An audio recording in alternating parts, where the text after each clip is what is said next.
Hello, good evening everyone. This is doctor Nadeem Ahmed. और हमने previous lecture में ज्योग्राफी का डेफिनेशन डिस्कस किया था। उसमें हमने एस्ट्रोनॉमी शुरू कर दिया था और एस्ट्रोनॉमी में हमने बिग बैंग थ्योरी भी डिस्कस कर लिया था। और प्रीवियस लेक्चर्स जिसने नहीं देखा है वो देख लीजिए। और इसमें हमने बिग बैंग के बाद सोलर सिस्टम पर हम आए थे। सोलर सिस्टम आज हम डिस्कस करेंगे कि सोलर सिस्टम क्या होता है। हमने थोड़ा सा मैं रिमाइंड करा दूँ, बहुत सारे मल्टीवर्स, एक गैस के वो थे, डॉट्स गैस पार्टिकल्स थे और बहुत सारी फिनोमेटिक चीज़ें थी। वो मिलकर एक साथ कंबाइन हो गई, वो नेब्यूला बन गया था।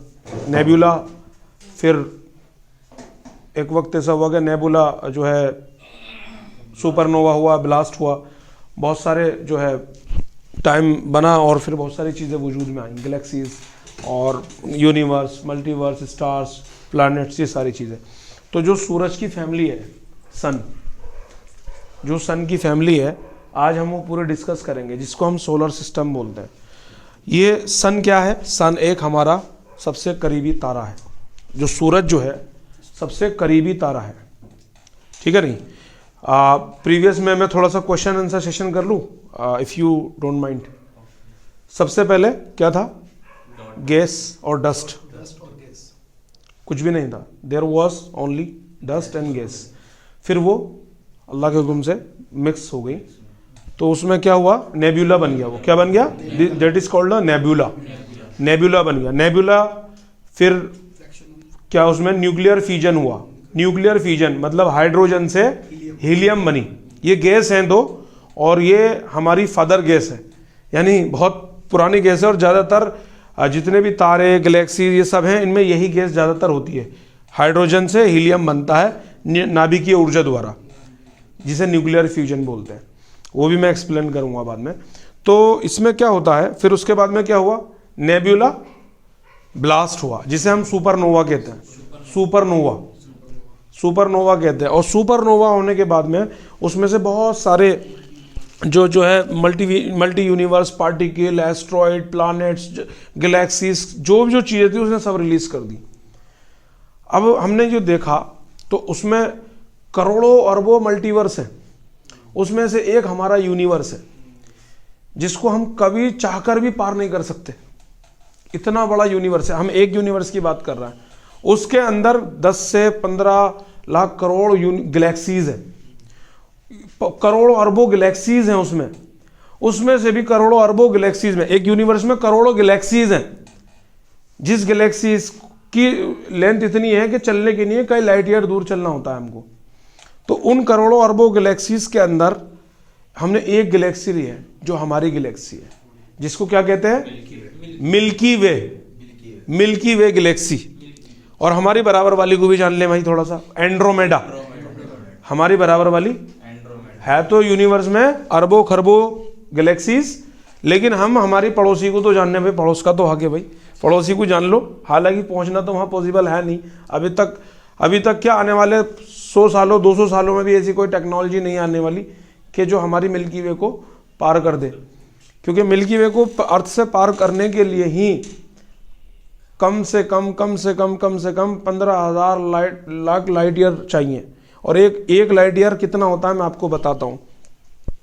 सबसे ज्यादा किस चीज की स्पीड होती है? सबसे ज्यादा स्पीड किस चीज की होती है? लाइट की स्पीड होती है। स्पीड ऑफ लाइट कितनी होती है, किसी को मालूम है?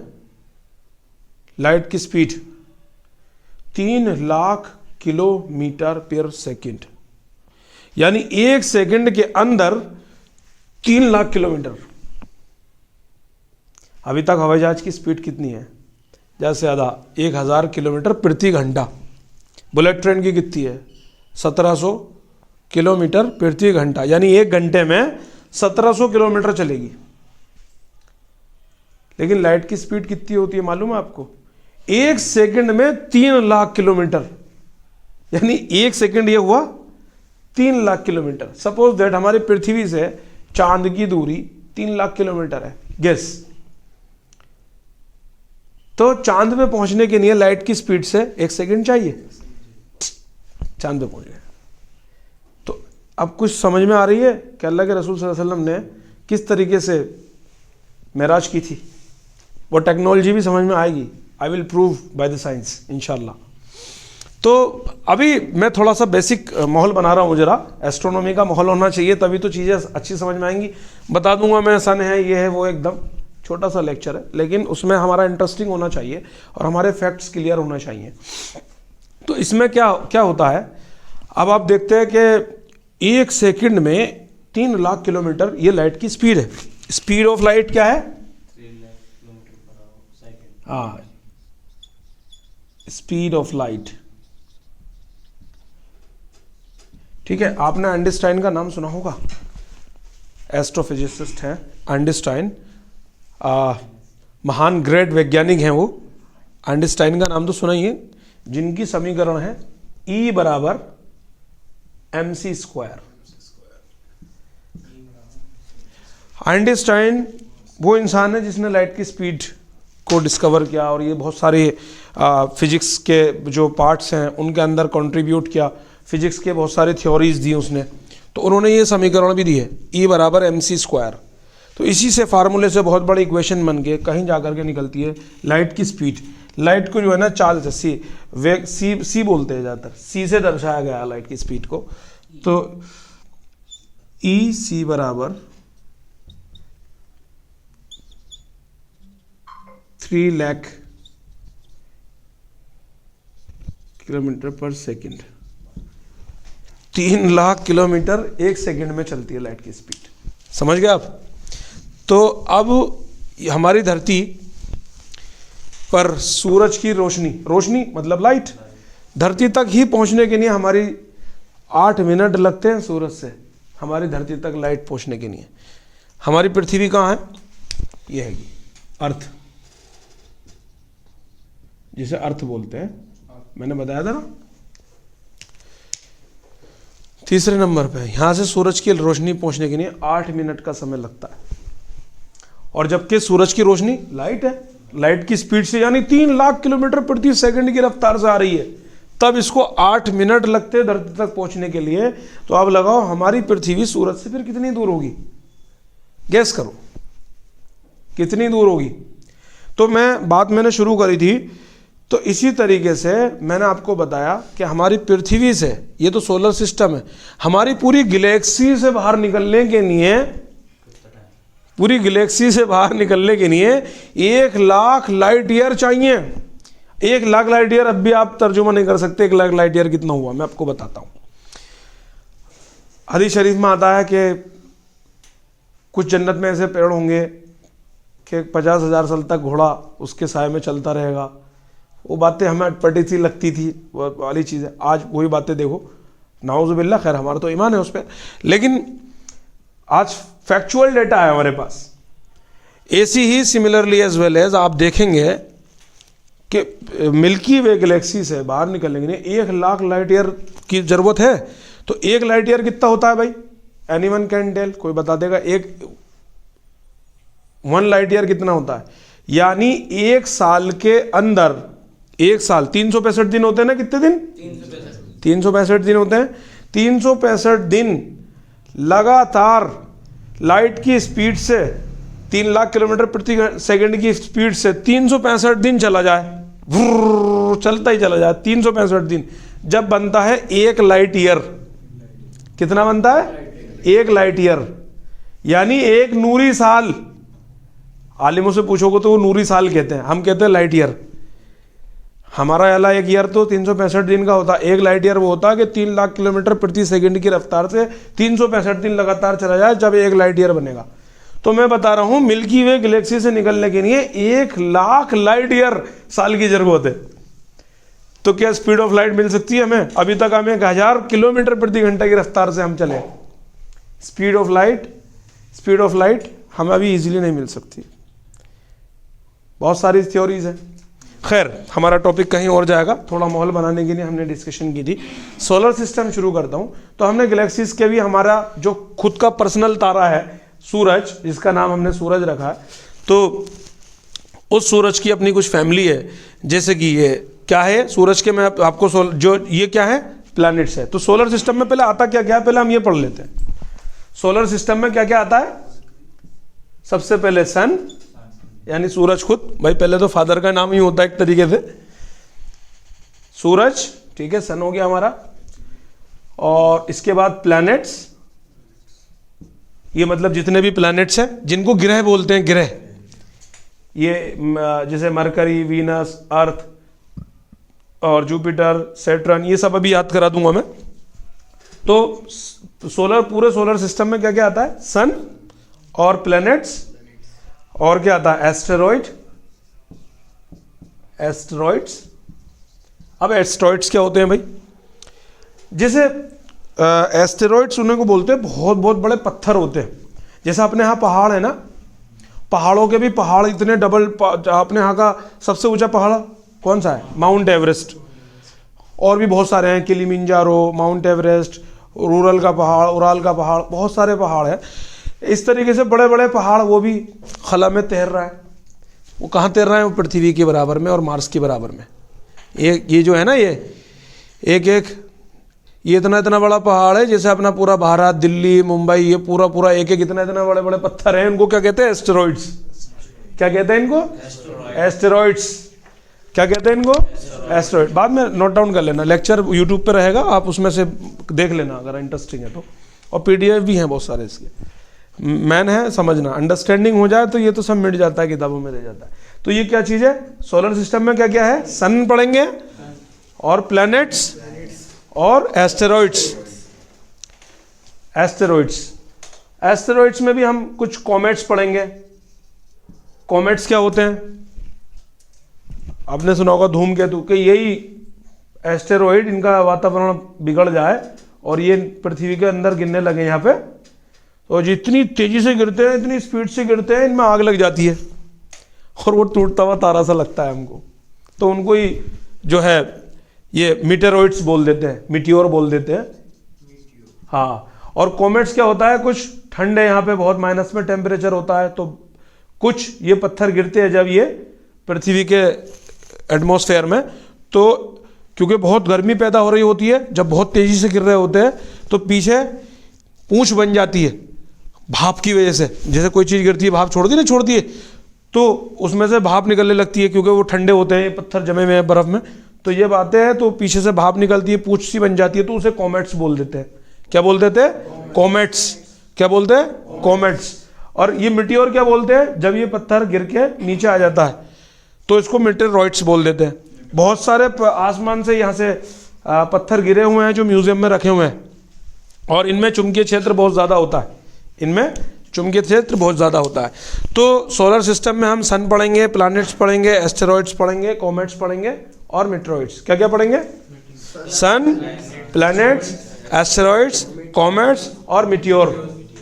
ठीक, सन क्या है, जो सबको सोलर लाइट प्रोवाइड करा रहा है, सारे प्लैनेट्स को। प्लैनेट्स क्या हैं, ये लगे हुए हैं, ठीक है। एस्टेरॉइड क्या है, एस्टेरॉइडल बेल्ट, ये पृथ्वी की बराबर में है। कॉमेट्स क्या हैं, जब ये बर्फ के बने हुए होते हैं और पिघलते हैं और पूंछ बन जाती है, पुच्छल तारा जिसे बोलते हैं, आपने पढ़ा होगा 6th 7th 8th में, तो सब याददाश्त आ जाएगी धीरे धीरे आपको, तो ये होगा। अब मीटियोर क्या होता है, जब ये नीचे से गिर जाते हैं तो मीटेरॉइड्स बन जाते हैं। तो आपने ये चीज़ें बेसिक पढ़ी हैं, क्योंकि ये बेसिक ही मैं बता रहा हूँ। अब हमें सोलर सिस्टम का ये पूरा पढ़ना है, ठीक है। सोलर सिस्टम में सन है, सन को एक दिन पढ़ेंगे, मरकरी को पढ़ेंगे, फिर वीनस को पढ़ेंगे, फिर मार्स को, अर्थ को पढ़ेंगे, फिर एस्ट्रॉयडल बेल्ट पढ़ेंगे, फिर जुपिटर पढ़ेंगे, फिर सन पढ़ेंगे, फिर यूरेनस, फिर नेपच्यून। हमारे कितने ग्रह हैं, कितने प्लैनेट्स हैं, बताओ भाई। 8 प्लैनेट हैं। 8 प्लैनेट हैं, थे तो 9, लेकिन एक और था प्लूटो, बहुत छोटा सा यहाँ, उसको ग्रह मानने से इनकार कर दिया कि बोले ये ग्रह नहीं है। ग्रह वो होगा, ग्रह किसे कहेंगे, जो सूरज का चक्कर लगाएगा, सूरज का चक्कर लगाएगा तो उसको हम ग्रह कहेंगे, वरना तो हम उसको ग्रह नहीं कहेंगे। तो प्लूटो का अभी कंफ्यूजन है, क्या है, किताबों में तो पहले 9 बताते थे ग्रह, लेकिन अब प्लूटो को बाहर कर दिया है, तो इसलिए जब से केपलर थ्योरी आई है अब 8 ग्रह हैं, ठीक है। चलो ग्रह याद करते हैं, फिर हम कैसे करेंगे, ठीक है। सोलर सिस्टम में सबसे पहले सूरज के पास मरकरी, सबसे पहले मरकरी, फिर उसके बाद वीनस, उसके बाद अर्थ, उसके बाद एस्ट्रॉयडल बेल्ट, पूरी बेल्ट है, पूरी बेल्ट है, इसका मतलब इसमें अरबों खरबों पत्थर हैं, बहुत बहुत बड़े पहाड़ों के बराबर। तुमने सुना होगा ना नासा की रिपोर्ट है, एक बहुत बड़ा पत्थर गिरने वाला धरती के पास से होकर गुजरेगा। आती हैं बातें कि बहुत इतने साल बाद घूम के आ रहा है, इतने करोड़ साल बाद आ रहा, यानी ये भी इस चक्कर सूरज का लगा के कितने हजार साल बाद पृथ्वी के पास से निकल लिया होता है। आ रही समझ में पिक्चर?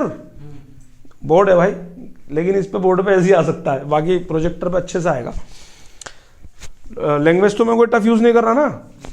तो अभी फिर उसके बाद में अर्थ के बाद में मार्स, ज्यादातर मार्स पे जा रहा है ना जिंदगी, मंगल जिसे मंगल बोलते हैं, हिंदी में मंगल बोलते हैं भाई। हिंदी में तो मंगल और पृथ्वी पर दो ही याद कर लो ये, वरना तो बहुत भारी भारी नाम है, बृहस्पति, अरुण, वरुण और ये और वो। जैसे अभी अगला क्या है, जुपिटर। जुपिटर बड़ा छोटा बना दिया भाई, जुपिटर तो बहुत बड़ा है।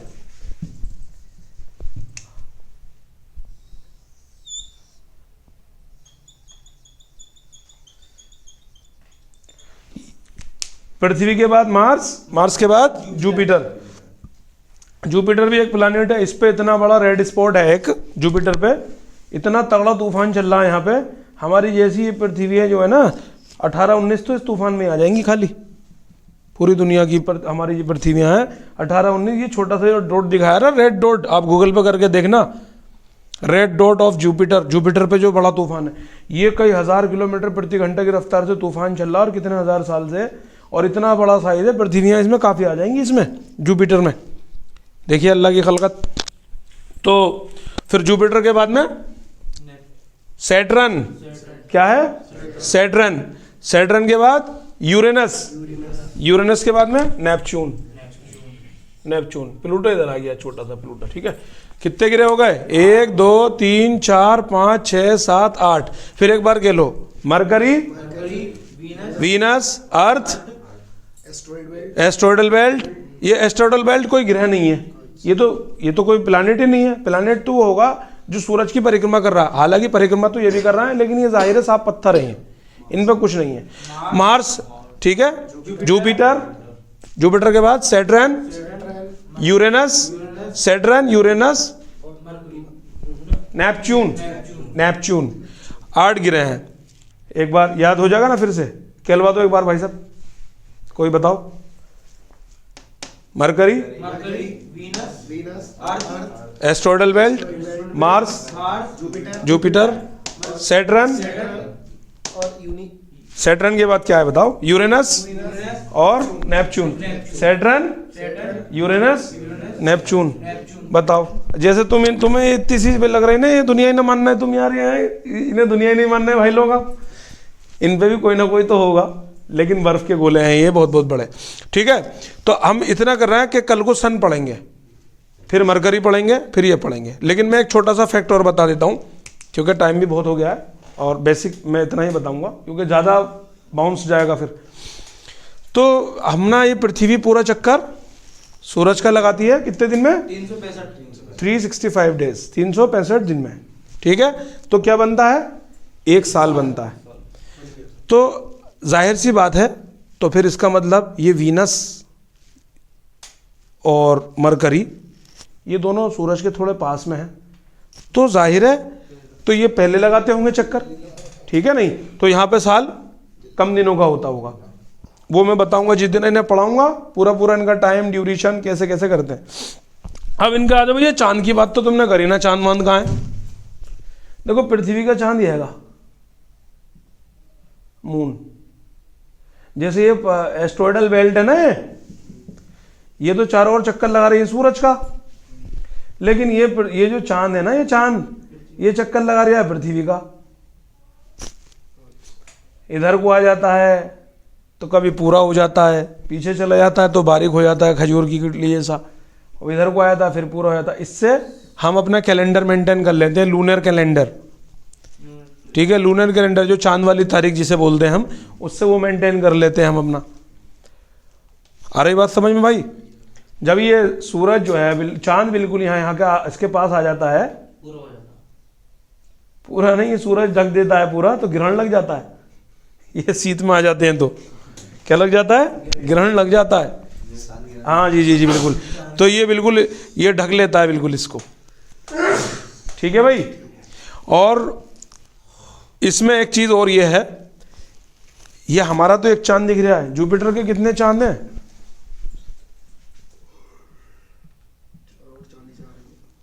नहीं नहीं भाई साहब, अभी एक रिपोर्ट आई थी, मजाक मत समझना, 60 चांद आते हैं जुपिटर के, जो इसके गिरे के चक्कर लगा रहे हैं। अभी ये बातें अगर किसी को बताओ तो वो बिलीव नहीं करेगा। अच्छा, ये सारी इन्फॉर्मेशन आई कैसे, थोड़ी सी इनके बारे में बात कर लेते हैं। सबसे पहले एक साइंटिस्ट गैलीलियो थे, उन्होंने एक बहुत बड़ी टेलीस्कोप बनाई, दूरबीन। कोई ना कोई साइंटिस्ट कोई ना कोई आविष्कार करता है, जैसे राइट ब्रदर्स ने जहाज बनाया, गैलीलियो ने दूरबीन बनाया, जिकेरियस जेनसन ने माइक्रोस्कोप बनाया, एडिसन ने बल्ब बनाया, मार्कोनी ने रेडियो बना दिया, तो जेम्स वाट ने आपने सुना इंजन बनाया। कोई ना कोई साइंटिस्ट पूरी ज़िंदगी लगा करके मेहनत करता है और एक कोई पर्टिकुलरली ऐसी रिसर्च देता है।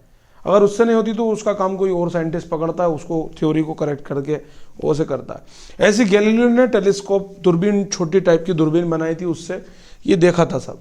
उसके बाद में फिर और भी अच्छे टेलीस्कोप्स आए और फिर और भी साइंटिस्ट आए और केपलर्स आए, बहुत बहुत बड़े बड़े एस्ट्रोफिजिसिस्ट आए। उन्होंने सब ने आज की जदीद टेक्नोलॉजी, हमारे पास कौन सा टेलीस्कोप है आज? हबल टेलीस्कोप, जो ये सारी नॉलेज दे रहा है हमें, कई लाख करोड़ रुपए का बना हुआ है हबल टेलीस्कोप।